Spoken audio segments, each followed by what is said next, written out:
नमस्कार दर्शकों, यह वीडियो समर्पित है कलयुग में सतयुग की शुरुआत के लिए, जिसके लिए जगत के तारणहार तत्वदर्शी संत रामपाल जी महाराज दिन रात प्रयासरत हैं। यह वीडियो संत रामपाल जी महाराज के पावन आदेश व मार्गदर्शन से जन कल्याण हेतु है।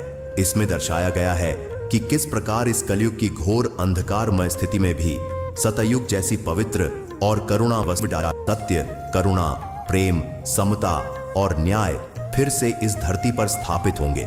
कलयुग में सतयुग की शुरुआत में अनमोल हिस्सा है अन्नपूर्णा मुहिम का, एक ऐसी सेवा संकल्प यात्रा जिसमें हर जरूरतमंद तक रोटी, कपड़ा, शिक्षा और मकान की व्यवस्था करवाई जा रही है। यह मुहिम एक मिसाल बन चुकी है, जहां भूखों को भोजन, बेघरों को छत और टूटे मन को सम्मान मिल रहा है। ये सब संभव हुआ है केवल तत्वदर्शी संत रामपाल जी महाराज की कृपा से, जिन्होंने हमें बताया कि असली भक्ति क्या है और असली सेवा कैसी होती है। जो गरीबों की सुनता है, असल में भगवान भी उसी की सुनता है, और जो गरीबों के दुख दूर करता है वह तो खुद परमेश्वर का ही रूप होता है।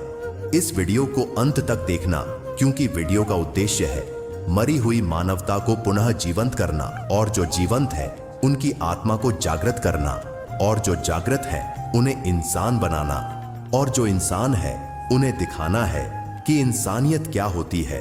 साहेब कबीर दंडवतम गोविंद गुरु बंधु अविजन सोए, पहले वे पर नाम तिन नमो जो आगे ओए। परमात्मा कबीर जी की प्यारी संगत को, विश्व की सारी संगत को दास रामपाल दास का शुभ आशीर्वाद है। परमात्मा आपको मोक्ष दे, सदा सुखी रखे, काल कष्ट से आपकी रक्षा हो। बच्चों, अपना नारा है जीव हमारी जाति है, मानव धर्म हमारा, हिंदू मुस्लिम सिख ईसाई धर्म नहीं कोई नारा। सब प्राणी एक परमात्मा कबीर जी के बच्चे हैं, परम अक्षर ब्रह्म के, उसी को सतपुरुष कहते हैं। इसलिए अपनी जाति जीव है, हम मानव हैं, इसलिए हमारा धर्म मानवता है।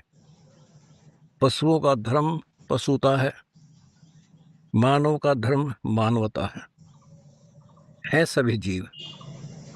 तो हमारा धर्म मानव होने के नाते मानवता है। सर्व धर्मों के अनुयायी, सभी जाति के व्यक्ति परमात्मा के बच्चे हैं, अपने भाई बहन हैं। हम तत्व ज्ञान के अभाव से अलग अलग समझते रहे। मानव धर्म का पालन करते हुए हम सब ने दूसरों के दुख में दुखी होना है, दूसरों का दुख अपना ही मानना है। संत गरीबदास जी की सूक्ष्म वेद की वाणी है, जो अपने सो और कह, एक कह पीड़ पछाड़, भूखों भोजन देते हैं वो पहुंचेंगे प्रभान।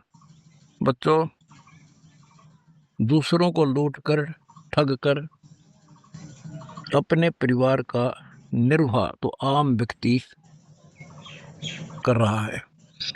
कुछ अच्छे नेक व्यक्ति भी हैं जो केवल अपना कर्म करके, अपनी नेक नीति से अपना धर्म कर्म ठीक करते हैं, लेकिन वो करते हैं अपने ही लिए। अब हम मानव हैं, हमें समझ है कि हम दो नहीं हैं, सब परमात्मा के बच्चे हैं। कोई दुखी है तो उस भगवान को दुख होता है। जैसे कोई दूसरों को लूट कर अपना घर भरता है, कोई दान धर्म करता नहीं, दया धर्म उसकी खत्म हो चुकी है, तो उसको भगवान आप संभालेगा, क्योंकि भगवान का विधान अटल है, निष्पक्ष है, उनको उसका दंड मिलता ही है। अपने को परमात्मा से डरकर जीवन जीना है। इसलिए दास का निवेदन है कि मानव धर्म का पालन करते हुए हम सर्व सृष्टि के मानव को सुखी बनाए। परमात्मा से निवेदन करें, हे भगवान हमें इतना सक्षम बनाओ ताकि हम आपके बच्चों को सुखी कर सकें, उनको हर जरूरत की चीज वस्तु प्राप्त करा सकें। दास ने एक खबर पढ़ी थी, जिसमें एक व्यक्ति ने अपने सुसाइड नोट में कहा कि मुझे कभी खाना मिलता था, कभी नहीं मिलता था, अपने बच्चों का पेट नहीं भर सकता था, ऐसी स्थिति हो गई है कि मैं अपने बच्चों को, अपनी पत्नी को और मैं स्वयं भी विष खा के मर रहा हूँ। तो उसने पूरे परिवार को विष दे दिया, आप भी खा के मर गया। तो वो बात मेरे दिल में बहुत खटक रही थी। तो जांच चाहता है कि कहीं भी कोई ऐसी परिस्थिति हो, एक बार हमें सूचित जरूर करें। हम और कुछ नहीं कर सकते तो बच्चों का पेट जरूर कोशिश करेंगे, अपने रोटी कम खा कर बच्चों को, दूसरों को भूखा नहीं रहने देंगे।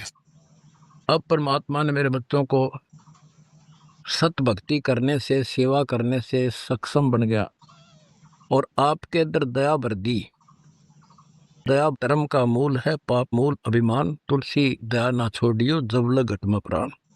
संत गरीबदास जी कहते हैं, दया बिना दरवेश कसाई। जिसके अंदर दया नहीं होता, साधु संत भक्त नहीं, वो तो कसाई। तो बच्चों, हमने एक अन्नपूर्णा मुहिम शुरू की है, जिसके तहत अपना नारा है, रोटी कपड़ा शिक्षा और मकान सबको देगा कबीर भगवान। अब सुखी होगा इंसान, धरती होगी स्वर्ग समान। इस मुहिम के तहत उन गरीब व्यक्तियों को, परिवारों को खोज रहे हैं, खोजने का निर्देश दास ने दिया है, जिन तक सरकार की स्कीम नहीं पहुंच सकी किसी कानूनी अड़चन के कारण। जैसे कोई 50 साल का है और वो रोग से पीड़ित है, काम नहीं कर सकता, तो सरकार उसकी हेल्प नहीं कर सकती, इलाज का ओपीडी ही में ही करवा सकती है। तो इसलिए ऐसे परिवारों को जिनके पास खाने को धन नहीं, पूरी सामान उसके पास भेजा जा रहा है, भेजने का आदेश है मेरा। और बच्चों की फीस, उनकी ड्रेस, कपड़े, किताबें, गैस सिलेंडर, घर में 2 से वस्तु, बच्चों के स्कूल की ड्रेस के अतिरिक्त परिवार के सदस्यों की इतने सक्षम नहीं है कि वो कपड़े खरीद सके, उनके कपड़े भी खरीद के देने हैं। मनिंदर धर्मार्थ ट्रस्ट, ऋषि करुणा में धर्मार्थ ट्रस्ट, हमारे कई ट्रस्ट हैं, इनके माध्यम से सेवा करनी है। अब बच्चों, सारी संगत को दास का निर्देश है, आदेश है कि ऐसी मुहिम इंसान नहीं चला सकता जब तक परमात्मा की शक्ति साथ नहीं कनेक्ट रहेगी। मान ले किसी ने 10, 20, 30 व्यक्ति इकट्ठे करके कमेटी बना ली, 1000 रुपये ले लिए, 40,000 हो गए, 40 आदमी आप कितना कर सकते हैं वो। और फिर आगे क्या पता दिया जाए ना दिया जाए, फिर वो लेन देन बना रहेगा आपका आपस में। आज आपने उनको खिला दिया, किसी जन्म में आप वैसे ही होगे, वो आपको खिला देंगे। तो अब दान करने का विधि परमात्मा ने बता रखी है, गुरुबिन माला फेरते गुरुबिन देते दान, गुरुबिन दोनों निष्फल रहते पूछो वेद पुराण। ऐसा क्यों कहा? इसलिए कि जैसे आप दान करोगे, आपने दान कर दिया, जैसे आप बैंक में पैसे जमा कराते हो, आपके पैसे सुरक्षित, और बैंक ने जो आपको ऋण देना है, ब्याज देना है, वो ब्याज आपका शुरू हो जाएगा, इंटरेस्ट। और आपके पैसे सुरक्षित है, उस पैसे से बैंक फिर आगे आपको दे रहा 1 रुपया 1%, आगे वो 5% पर लोन दे करके अपने उपभोक्ताओं से ब्याज कमाता है। यानी उनका ये तरीका है, जिन्होंने बैंक में पैसा जमा करा दिया उनका पैसा नुकसान हो रहेगा, उनको क्रेडिट मिलता रहेगा, उनका ब्याज मिलता रहेगा। इसी प्रकार ये धर्म है। आपने दान किया, परमेश्वर कबीर जी के बैंक में आपका दान जमा हो गया, और परमात्मा पर बेनिफिट देता, 1 का 1000 देता है। आपको दान करने के बाद वो क्रेडिट आपका शुरू हो गया, वो आपको मिलता रहेगा। अब वो पैसा जो है वो बैंक मैनेजर ने देखना होता है कहाँ लगाना, जिससे हमें ज़्यादा लाभ हो। इसलिए दास इस परमेश्वर कबीर जी के सेठ के बैंक का मैनेजर है। आपका बैंक पर इस पैसा जमा जो होता है, दास ने देखना है कि कहाँ लगाऊं, कहाँ खर्च करूं इसको, जिससे मेरे बच्चों को और ज़्यादा इसका पुण्य मिले, इसका कमीशन मिले। बच्चों, आप दान करते रहो जैसे करते हो, कोई कमेटी वगैरह बना के काम खराब ना करना। परमात्मा की दया रही तो ये उनकी रजा से सफलता पाओगे हमारी स्कीम। और किसी का मकान नहीं है, मकान भी बनाएंगे। परमात्मा किसी का मकान नहीं है, मकान बनाएगी। अब जैसे बेटियां वैसे बोझ मान रखी थी दहेज के कारण, अब दहेज खत्म कर दिया, बिल्कुल समाप्त। ना बात, ना सूचक, ना कोथड़ी संधारा, बेमतलब की बकवास सारी हटवा दी। और हमारे बच्चे मान गए, मेरे बच्चे, कि बिल्कुल ये गलत था और ये जीवन अब जो जी रहे हैं ये है जीवन असली। तो बच्चों, ज़्यादा से ज़्यादा सेहो करो कि धन किसी के साथ नहीं जागा, अपना अपना पेट था, दुनिया भर है।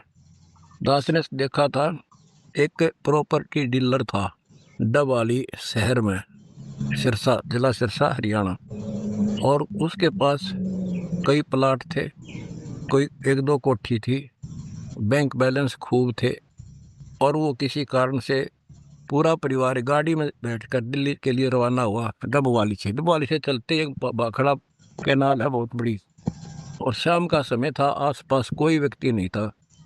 इत्तेफाक से सड़क पर उनकी गाड़ी को पता नहीं क्या हुआ, भगवान जाने, और वो नहर में गिर गई। 3 दिन किसी को नहीं पता इसमें कोई गाड़ी गिरी है। तीसरे दिन उसकी लाश मिली आगे पंप हाउस में, जब कार अड़ी जाके, चारों उस कार में मरे पाए। उसके बैंक बैलेंस, उनकी कार, कोठियाँ, उनके पैसे, वो प्लाट, अब क्या साथ लेके गए हो, उसको कोई और ही खर्चेगा। तो बच्चों, इसलिए परमात्मा कहते दान धर्म करने से ऐसी आद से भी टलेंगे, और 1 का 1000 देगा भगवान, सेठ भी बढ़ोगे। इसलिए परमात्मा आपको सद्बुद्धि दे, हिम्मत दे, और दास के इस मिशन को सफल बनाने में दिन रात एक करके सहयोग दे। सत्साई। भूखे को खाना खिलाई